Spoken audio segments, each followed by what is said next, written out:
Hey guys, and welcome to Build Series. I'm your host, Charles Thorpe. Now, I'm very excited about our next guest. The Nigel Barker is here, man. Amazing Nigel Barker. Give him a round of applause. Thank you very much. Great crew in New York City. Now, if you're at home and you want to get involved, just hit the button that says Ask a Question or tweet at Build Series NYC. Now, we got to know Nigel as a judge during 17 seasons of America's Next Top Model with Tyra Banks and his show The Face with Naomi Campbell. But even before that, he was one of the most well-respected fashion photographers in the world. There's no one better to have here during the final days of New York Fashion Week. Now, please help me give another round of applause for Nigel, guys. Thank you. How's your Fashion Week going, man? How's it going? You know, it's busy. It's busy. It's like, you know, I promised I would be here at 5, and I was running like crazy to get here on time. It's fashionably late. There's a reason for that expression. Yeah, exactly. No, it's been going really well, really well. I mean, that's the New Yorker attitude, right? I'm going to be there. I'm going to be there, but 5 minutes, 10 minutes, 15 minutes late. I mean, I hate to be late. You know, there's nothing worse, actually. To be honest, in my opinion, in my book, there's nothing worse than being late. It's about being exactly on time. But so, you know, every once in a while, we have issues with you know, traffic and everything else. But absolutely. I mean, do you have any highlights from this Fashion Week so far in New York? you know, the interesting thing about Fashion Week is that how much it's changed. And I've been doing this now, and it sounds crazy to even say these sort of times, but 25 years, in fact, over 25 years, 27 years, I've been doing Fashion Week all over the world. And I think you've seen this extraordinary kind of change in the world of fashion, and how accessible it has become, and how the actual business has changed. You know, it went from and I remember when I was a model back in the late 80s, early 90s, when you would do a fashion show in front of a few editors in a very private environment. You go to Paris, Milan, New York, London, and they were literally sitting there looking at numbers of your outfits and writing down how many they wanted to buy and which ones they wanted to photograph, and that's who was in the audience. Now, of course, you sort of fast forward to today, there literally aren't any fashion editors in the audience. Like, there aren't. And if there are, it's an intern for them who's videoing it, live streaming it immediately. The reactions. And they're getting it. And you know, these collections are selling out before they've even actually left the runway. They're actually selling the outfits as they appear, because they're going internationally. Everyone in the world can get to see it. It's a completely different world. The business of fashion has changed like we've never seen before. And New York is the epicenter. From a technological standpoint, almost more than anything else, and it's a multi-billion-dollar business. This week is an incredible week for New York. I mean, tell me how social media, your take on social media and how it's evolved. You know, when you first heard about Instagram and Sure. the effect that it has now with influencers. I remember, I feel really old, but this is what I hate this about. You know, when you look great. When you work on a show for as long as I did, and I love when you mentioned 17 seasons. By the way, I just did season 24. Absolutely. Of America's Next Top Model. Absolutely, guys. Yeah. Thank you. A little guest photo shoot. Tyra. I remember when Tyra was saying to me, you know, like, I have 30,000 followers, by the way, on Instagram. You know, and that was a big deal. There are kids in Cincinnati with 30,000. 30,000 people? Now she's like pissed off if she gets 30,000 likes. You know, it's funny how you see what's happened. And of course, none of us knew. And I mean, it all seems so obvious now. It seems like, well, like, this is how we do it. But when Top Model first came on television, we were literally the very first reality television show about fashion. And we introduced this business sort of to the world. And the rest of the fashion world wasn't particularly happy about it. In fact, we weren't sort of the darlings of the fashion industry. We were sort of almost the pariah at one point, where people were like, oh no, come on, you can't say that. That's not how it is. You're a caricature. However, we really sort of stuck to our guns. And ironically, you know, if you look sort of fast forward in Top Model history, you know, it wasn't long, well, it was sort of 10 seasons deep, it's long enough, before American Vogue, Italian Vogue, Andre Leontali, editor-at-large of American Vogue, came on board, you know, and sort of legitimized the show. And if you look at the history of it, as much as anyone wants to laugh and poo-poo or say whatever, the reality is that the world changed. Top Model was there at the very forefront of it. Tyra was a genius of really making that show happen.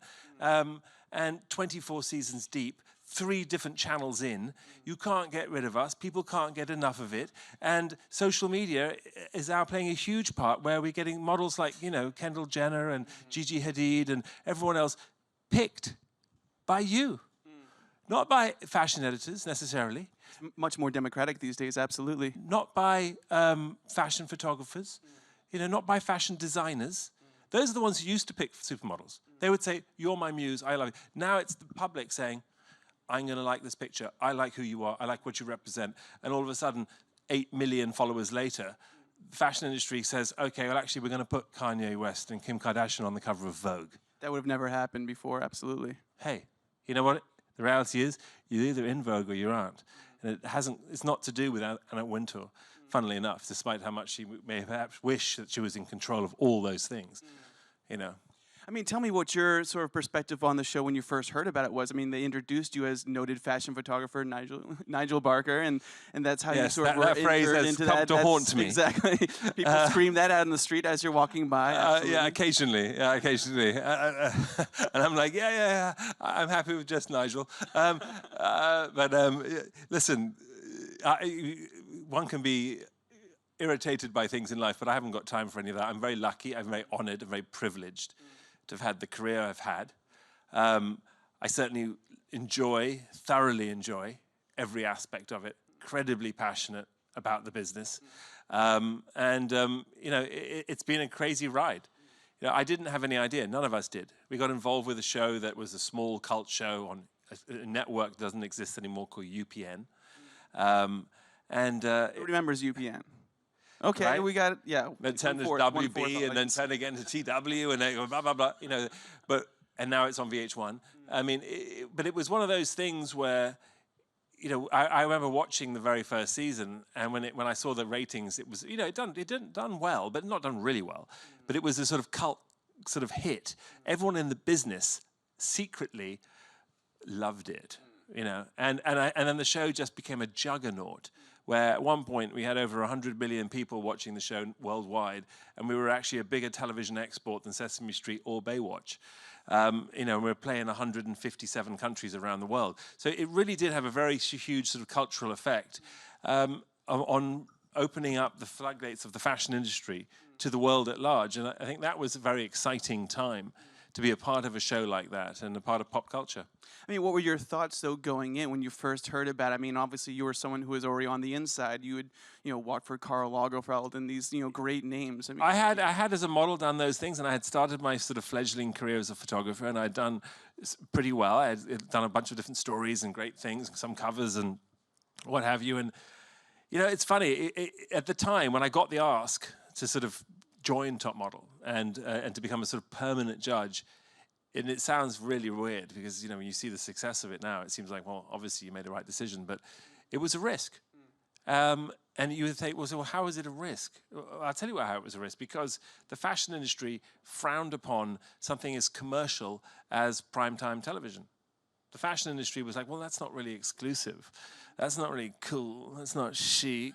That's kind of like a little kind of, perhaps it's a little average. It's a little bit, but I thought to myself, well, yes, except for the fact that I do sense, a disturbance in the fashion force, and there is something happening right now. There is something going on, and I literally sort of took a risk. I went with my gut, as I do as a photographer when I'm taking a picture, and I focus on that person, and it's a conversation, and there's a very fine line where there's sort of a dance where that moment happens where someone reveals themselves in a picture, and a portrait becomes more than a picture, and it becomes an image. And for me, I remember thinking to myself, this is my life I'm talking about now. Something I worked very hard to get to this point. This is a lovely opportunity. It's not just one moment there. They're asking me to be a permanent judge. Let's roll the dice. And it was the best role I've ever done. It definitely worked out. I mean, what did you think when you heard about season 24 and reuniting with Tyra and the whole crew? Tyra is coming. She came back. They called me back and they said, "Hey, would you be interested in coming back?" And I'm like, look, anything that might have happened that might have been difficult or awkward or anything else, water under the bridge. I've always loved the show. I've always been, incredibly thankful for the opportunities it has given me. And heck, when I left Top Model, I was on the Face within a week, hosting that with Naomi Campbell. So it opened up all kinds of opportunities. So it was really fun to get back. and see the old crew and create a really fun episode. Absolutely. And you knew Naomi from before. You know, obviously, you guys had a bit of a history together. You can talk about. Yeah, a little bit of a history. Yeah, I mean, I worked with Naomi back in the day. I actually did a really cool show with her for Karl Lagerfeld and Chanel, early 90s, and you know, got to walk with her and what have you. And you know, I just remember her. I wrote about her in my book, actually, Models of Influence, and she was just the most extraordinary character. I remember when I first walked into this room, and it was full of all the biggest supermodels in the world, and I was one of 4 young men asked to walk in a Chanel show for women, which first of all was just, we were just props, which was fine, absolutely fine. I had no problem with that. But an interesting thing is that these girls who are, you know, Chrissy Turlington, Linda Evangelista, Nadia Orman, and Claudia Schiffer, and so on and so forth, now they're icons. Back then, they were the it girls. But you didn't see them as icons because they were the working girls. They were the girls working at that moment. They were doing the jobs, and I was there with them. And I was like, okay. But I looked around. I'm like, God, but these are amazing. I remember Naomi saying, or Karl rather saying, Naomi, walk in this particular outfit, and everyone stopped to watch how she would do it. And I just didn't really think. I didn't really particularly, and it sounds bad, I didn't really know a lot about fashion at that time. I was just modeling. A little naive, actually, green even, and I sort of thought, this girl's going to walk. Okay, who's this? And I'm like, what? Like, what happened? That's walking? I'm like, wow. You know, like she literally floated. She did something I hadn't seen before, and that was one of those sort of moments for me where I was like, okay, I get it. This is not all what one expects. This is different. There are sort of people who are almost sort of superheroes who walk amongst us. And she was, I guess, the reason why she was a supermodel, you know. I think we all know those names, and then obviously your profile grew with the shows, and then you were able to do some more shoots with other people. Who are you sort of surprised at, you know, the subjects of your photo shoots, you know, for magazines or various ads? I mean, you know, one gets very lucky when you know, get the opportunity to photograph brilliant people. You know, I've had the opportunity to photograph people like Taylor Swift, for example, and actually I did a book on her, and we created an entire book in one day. Because that's how she does things, huh? Well, also because she's that talented. You know, there are some people that you couldn't do that with, perhaps, or you'd want, you know, but someone like her who is such an incredible mover and talented and as a performer can create all kinds of characters and what have you. You know, we literally just followed her for the day, and we went everything from her hanging out, having lunch, on the phone, getting dressed, getting ready, to performing, to, you know, doing her own thing, to swimming, to sort of driving in cars and all this sort of different stuff. And we went through 5 or 6, 7, 8, 9, 10 different looks. We created this incredible sort of series of pictures, and the whole book is called 8 Hours with Taylor Swift. And it was just a sort of a very interesting take. I mean, the whole point of it was the fact that it was just 8 hours, but it was a glimpse of someone's life. And I think when you get to do things like that, you know, certainly as an artist, it's so exciting because it's not just her take, but it's your take on her take. And that's where it really gets exciting. Is there anybody else that you've gotten to shoot that you sort of look back fondly on? Well, the many. I mean, I think the list goes on. I mean, ironically, when I did my last book, Models of Influence, there's one of those things where, you know, I picked, I think originally I had over 100 people I wanted to include in the book. Of course, my publisher said, well, that's way too many. You know, how about 50? And I'm like, okay, 50. 50 is good, I think. And I try to narrow it down, squeeze to 50. And you're like, okay, I'm going to make 50 really good friends, and I'm going to insult like 120 other people who should have been in the darn book. And you know, book 2 doesn't really count. You know, so it's one of those things. But the list goes on. I mean, Coco Rocha, someone who's become a very sort of good friend of mine over the years, and I've had the privilege of photographing her more than once. And she's incredibly talented, and you realize why some people rise to the top. And it's interesting because when we talk about a top model or a supermodel, people, you know, in the world today, when an Instagram account with a lot of followers really equates to you being a model, there's a big difference between someone who is like a Coco Rocha. It isn't to do with necessarily being the prettiest person in the world. I mean, Coco is obviously a gorgeous beauty, but she's incredible because she's so inspirational. And I think when you go back to wondering why certain models became supermodels and others didn't, it was because of their ability to be a muse, their ability to inspire the photographer, the fashion designer, the editor, and of course, these days, the public at large. I mean, there's another trend in the fashion community that you're kind of a part of, and that's the fitness element that's sort of grown out of the models and that sort of thing. The Dog Pound, can you talk about Dog Pound a little bit? Well, absolutely. I mean, obviously, you can tell I'm so you're bulging out of your suit. I noticed, absolutely. Out of this jacket. I need to get that retailored. Thank you. No, joking aside, hey, when you're in your mid 40s or late 40s, you know, this is the midlife crisis you're looking for. You know, I got into fitness a long time ago. I've always been excited by it, and I was one of the founders of a gym called the Dog Pound. And it's kind of taken New York by storm. Huge on internet, Instagram again. It absolutely, it's done very, very well on Instagram, and it kind of blew up. And you know, for me, the gym environment is very important, but what we loved about the Dog Pound and why it made sense to us when we originally created it, and just to take you back, this was a gym that was created by myself and 7 or 8 different guys who used to work out together as friends. And we worked out at each other's gyms and at each other's homes, and eventually we grew and grew, and it was called the Dog Pound because we brought our dogs with us. I have a dog called Memphis, who's a rescue.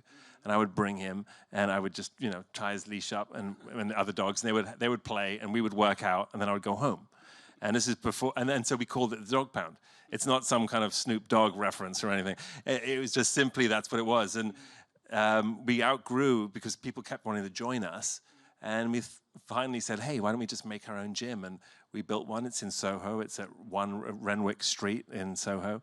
And 2 years, it'll be 2 years old in about a couple of months now, and it's incredibly successful. We now represent almost the majority of Victoria's Secret's models.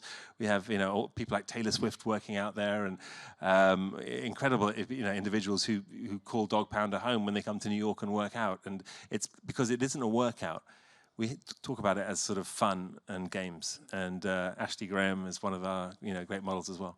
It's amazing. I mean, talking about those early days, you had some pretty fit guys. Hugh Jackman for one of the early days, right? What's it like working out with Hugh and seeing how he does? Well, you know, I had to teach Hugh a couple of things. You know, he's all, you know, he gets all excited and those things come out of his hand, and I'm like, come on, calm down. You know, we're gonna, you know, really lift some weight today. He joked, and I'm apparently my nickname is Wolverina, which I don't like. You call me noted anytime, but Wolverina, it doesn't work. No, yeah, joking aside, he was a very inspirational person to work alongside, and we have lots of different people who are of that ilk. I mean, it really has become a sort of a gym for people who really have an ambition to change their life. And you know, when you're training for something specific, you need to have direction, you need to have a support group, and you need to have friends. And ultimately, that's what the Dog Pound is. The Dog Pound is more of a culture. It's a group of people that are there to support you and to help you achieve your goals. And that's why it's been so successful. And you were talking about the Dog Pound and bringing your rescue dog there. You do a lot of work for animals. You know, you did a documentary about seals and that sort of thing. Can you talk about what's next and what that was about? I've been very involved in a lot of different charities over the years, and I feel that fashion in general, I mean, the fashion communities always come together for charity and for important causes. And I think as a photographer and a filmmaker, the fact that I have the ability to showcase and tell a story, I don't have to tell people what's right or wrong. You know, that's one thing to say with words. Do this, do that, support this charity. This is what I do that. That's fine, and that works too sometimes. But I find it more important for me to sort of say, look, let me just show you what I'm seeing, and you make your mind up. Is this right? Is this wrong? Is this an injustice? Can we change this? You know, does this resonate with you? And only together can we make a difference. I can do whatever I can do. I can, write a check or whatever, but only if we all, as a community, decide this is something we don't like, or we can fix this, or this is terrible, and or simply we need money for research because not enough is known. So for me, that I find it very powerful to be able to sort of say, hey, you listen to me giving you fashion advice. Perhaps we can all get together. And I don't have the answers here. I'm not a doctor. I have no scientific background. Let's do this together, because this is important stuff. And yes, I made a documentary called A Sealed Fate for the Humane Society, and we had legislation passed in the EU banning the import of seal products into Europe. So we had a huge, we made Get a round of applause for that. That's a beautiful Thank you. thing. Absolutely. Thank you. And you'll see, in fact, that now here we are a few years later, and Armani stopped using fur. Many big brands have stopped using fur. I mean, this is not nothing. This is a real deal. This is a major fashion brands who are now saying, actually, we don't need to use fur. We have great alternatives, which is wonderful. So you've got to try, and you've got to be a maverick. You've got to put yourself out there and sort of on the line if you want to make a difference. And people often say to me, well, how do I make a difference? I know it's tough, but you've got to push boundaries. You've got to push buttons, and you have to, I guess, be willing to piss people off. Well said. I like that. Absolutely. We have some questions in the audience, so we're going to start there. Hi, Nigel. Hi there. First, I wanted to tell you, you're one of the key people that inspired me to become a photographer. Thank you. And I wanted to know what, in your personal opinion, makes a picture stand out, and who is your favorite person to shoot? Wow. Okay. Well, thank you, first of all, and I'm very happy to hear that I've inspired you. I think that when it comes to taking a picture that stands out, the most important thing is capturing emotion. If you look at someone, Avedon, who's one of the greatest portrait photographers of all time, if you look at his work, it isn't about being pretty. It's about character. It's about telling a story. It's about the narrative at that moment that captures the sort of essence of the sort of zeitgeist of the times, or the actual person's personality. And it sounds very sort of lofty to use these sorts of terms when you're taking someone's picture. But ultimately, even when I say to someone, take a selfie, I'm like, don't just take it and go, am I in focus? Where's my head? Do I look skinny? That's not a portrait, guys. And it shouldn't be called a selfie either, because it's like more like a me or something. A selfie, it's all about what are you saying and what are they saying. So conversation is critical. And I'll tell you a quick story. Avedon, Richard Avedon was photographing the English royal family, the Duke of Windsor, and he called them all in. They were all coming for a big photo session at his studio in London. They all showed up. They were sitting there in front of the camera, and he wasn't there. And they were like, "Where's Avedon? Where's Avedon? We're the English royal family. We don't hang around waiting for the photographer." 10 minutes went by. They were getting quite upset, quite infuriated. Finally, Avedon comes sort of tearing in and says, "Oh, I'm so sorry. I really apologize. I was on my way to the studio, and this dog ran out in front of my car, and I hit it, and I think I killed the dog." And they're like, "Oh my God, it's terrible." And he's like, "I know. I think it was a corgi. It's so tragic." And of course, the Duchess of Windsor actually bred corgi dogs. So she was literally was mortified. Had she not just been waiting for this down photographer to get here, but on his way had killed one of her favorite dogs. So she literally burst into tears. And which by the Duke turned around and went, "Darling, it's okay, we'll leave." And Avedon went click and took the picture. Man, it was one of the most iconic photographs of the English royal family, because never before had we seen a royal crying and emotional. And it actually changed the opinion of the royal family to the entire English population, in fact, the world at large, of that these were people that cared, that actually had a heartbeat. And it was amazing. Now, the funny thing is, he wasn't late. He'd been waiting in the back. He hadn't hit a dog. And he'd just created a scenario to provoke a picture. Call it brilliance, call it outrageous behavior, call it whatever you like. But sometimes you have to take extreme measures to create extraordinary pictures. Wow, that's a great story. That's a great story. Okay, next question. Hi, Nigel. Hi. How are you? Very well, how are you? I'm good. A little nervous. My question was, what advice would you give to young aspiring models and how to get their face out there in the industry? Social media. I mean, I know we've talked about this, and it seems like the obvious thing, but it is an incredibly powerful tool. And this is a scenario where, back when I was a model, you'd have to do the rounds, and you'd see everyone in London, and then you'd try and raise a little bit of capital that you had, and you'd go to Paris, and you'd wander around and see everyone, hope to get noticed, and then you'd try and do what you could, and go to Milan and do what you could. And back in the day, when I was a model, I had a time when I even ran out of money, and I actually slept on a park bench in Milan, right? Because I couldn't afford the hotel. Now, so, when you look at me and you see me sitting here and I look all sophisticated and sound whatever, and I'm just saying that because I'm reading your mind right now, because that's exactly what you're thinking. Imagine me sleeping on a park bench, right? So when you walk down Union Square and you see people sleeping on a park bench, don't be too quick to judge, right? You never know, right? And so, and it's one of those things where, it wasn't for long, but I felt it for a moment, and it was partly because I was too arrogant to call my father and tell him I wanted some money. I needed some money because I knew he didn't support me in that dream at the time. And I knew that this was something that I had to do. And so I fought through it. So when I see something like social media, I'm like, here is this great opportunity. And I myself, as someone who is looking for talent all the time, I've spotted people from all over the world who I find and I see, and I'm like, you're special, you're interesting, you've got a story. And I literally will direct message, or I'll speak to them, and they direct message me, and we rendezvous, and they come to my studio, and I get to photograph them, I get to meet them, and things happen like this never happened before. And I've seen talent rise from the smallest places in the world.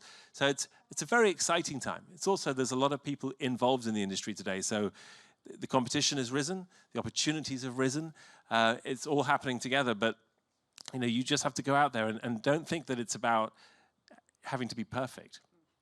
Realize that you are, in fact, the sum of your imperfections, not the sum of your perfections. Of course. That's great. And now on the other side of the lens as well, you're inspiring a top photographer, right? That you talk about that show a little bit, that sort of breeding talent out of social media as well. Thank you. Absolutely, which was a lot of fun. First season down, season one went very well. I always knew that, obviously people are interested in photography. As much as people are interested in modeling, there are many, many, many millions of people, if not hundreds of millions of people, who have picked up their camera, their phone, and are snapping away and are quite brilliant at taking pictures. And there are a lot of photographers out there who actually are a little irritated. Some of them are the professionals who are like, come on, this is not a photograph. This guy picks up his phone, takes a picture, puts a filter on it, does a spin, and yeah, it's great because whatever, he was in an aeroplane or he was in the Grand Canyon. Or his girlfriend's really cute. Like, what's that? It's not what I do. I'm paid to make a shot. And I'm like, yeah. But think about it this way: we are at a moment in time when photography has never been more important or accepted as an art form. If you think about it, back in the day when the children were first given a pencil, it gave them the opportunity to learn how to write, to create stories, to potentially be an author. It also gave them the opportunity to draw, and to potentially be an artist. And to have a pencil in your hand was this incredible gift. Which is the reason why when you go to a country that that is broken and you have the ability to give, oftentimes a pen and a pencil and a piece of paper is the greatest gift one can give, because it is the door to a future for them to express themselves. Now, photography has always been this incredibly expensive thing to do. You have to buy the film, produce, back when I started, buy film, process it, develop it, all the rest of it. It wasn't real, and cameras were expensive. You give someone a phone, and all of a sudden, it's like, okay, it may not be a camera, but it still takes pictures, and I can show you what I have. So people are expressing themselves in a photographic manner like we've never seen before, en masse, with billions of people. And if you look at Instagram, 1.2 billion people taking pictures. Some are brilliant, and in fact, hundreds of millions are brilliant. And that's incredibly exciting. So for me, do I feel the pressure? A little bit. You know, do Little I more mind? competition. No, I love it. I love that people are fascinated and are expressing themselves, and no matter where they are in the world, they have the ability, just like with that pencil, to say, I can draw, I can write, I can photograph, hear me, see me, inspire me. That's great. Okay, we have time for one last question. Hi. I was wondering which fashion capital is your favorite? Because it seems like you've been to all of them. Well, I have indeed been to many. I think, you know, fashion capital, New York is pretty much the epicenter of the sort of fashion world in many ways from a financial standpoint. One could argue that Paris is potentially more of an epicenter from a creative, artistic standpoint. Milan used to be, and again, one can argue, is more of an avant-garde sort of area, place of fashion. And certainly Italian Vogue is much more risque and will put multiple people on the cover in black and white, and they don't have to be celebrities and all that kind of thing when you look at the covers. And then London, you know, is one of those places where, and potentially, again, because I'm English originally, that, you know, it has a kind of a stirring pot of all that going on, where that you have many of those things coming together. But I think we don't have to worry about fashion capitals in the same way anymore. People often say to me, you know, where do I need to be seen, to be noticed? Should I be, you know, should I come to New York? You know, can I come to London? Can I come? The biggest fashion capital is the internet. And that, in fact, is the capital these days. That's where everything is being done. And that's what's happening. And we need to forget about all these walls that we're building and realize that walls don't help. And it's all about, you know, realizing that we are one people and opening it all up. And for me, that's really, you know, the world is our fashion capital, and I'm not about that. I like that. Well, guys, look out for the next season of Top Photographer, and just check him out on social media. He's got so much going on at Nigel Barker. Thank you Thanks very so much much. for being here, Nigel. Give him another My round of pleasure. applause.